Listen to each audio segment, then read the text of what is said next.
سلام مې وکړ زما مولوي مولانا بلخي لولم وایي هغه دنیا کې به لمونځونه او عبادات راوړل شي خو ترازو به چندانې شور ونه خوري خو مینه او محبت چې راوړي نو د ترازو پله به ډېره درنه شي ما ته مخ ته ودرېدې هغه دنیا دې هم وړې بختوره ومې مسکل سلام پیري معظمې خپل مخونه ستا د مخ په رڼا وینځي خپل مخونه ستا د مخ په رڼا وینځي لمر سپوږمۍ ستوري برېښنا او څراغونه ته خبره یې ما نن هم لیکلي وو چې هټلر سټالین چنګیز ناپیلیون او امثالهم یې ټول احمقانو دا به لا کوم ډول هوښیار یي چې د خپلې معشوقې د ویښتانو چونټي کولو وخت پر جګړې کولو ضایع کړي زر یې ولیکل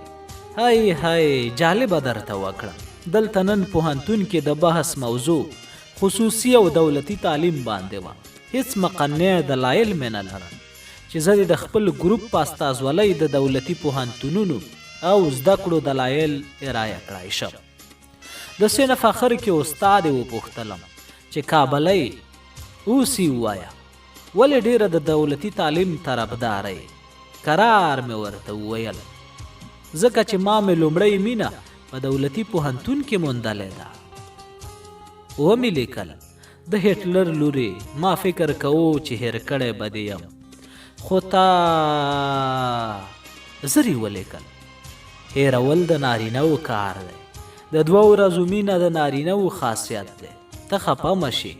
خو نارینهو کې د وحشي حیواناتو دا خوی مې هیڅ نه خوښیږي چې موږ یې د بوختیا او هوس وسیله یو همدا چې زړه یې موړ شي لکه ماشوم هر څه په لغته ووهي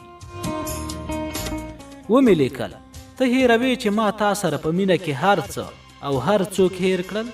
خیر که نه راځې مه راځه خو د یو نارینه په زړه تنګون هیڅ کله ملنډې مه وهه ویې لیکل تا نه ښیم ته په میلیونونو کې یو یې ته د وحشي نارینهو په دریابونو کې یو څاڅکی یې هغه څاڅکی چې ما ته د انسانیت دریاب دی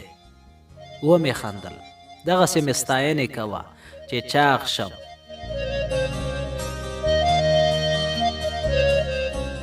د غوږو شاته د ګېډۍ د زلفو بنده کړله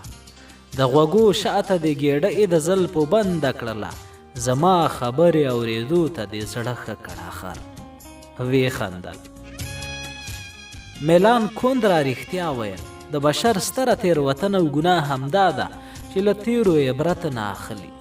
له نورو درس نه اخلي او بیا میینېږي کټ مټ لکه زه و ته سوگند به لبخند تو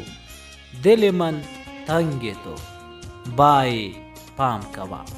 ومې ویل مننه اصل ذات زه یې درته یو وار بیا لیکم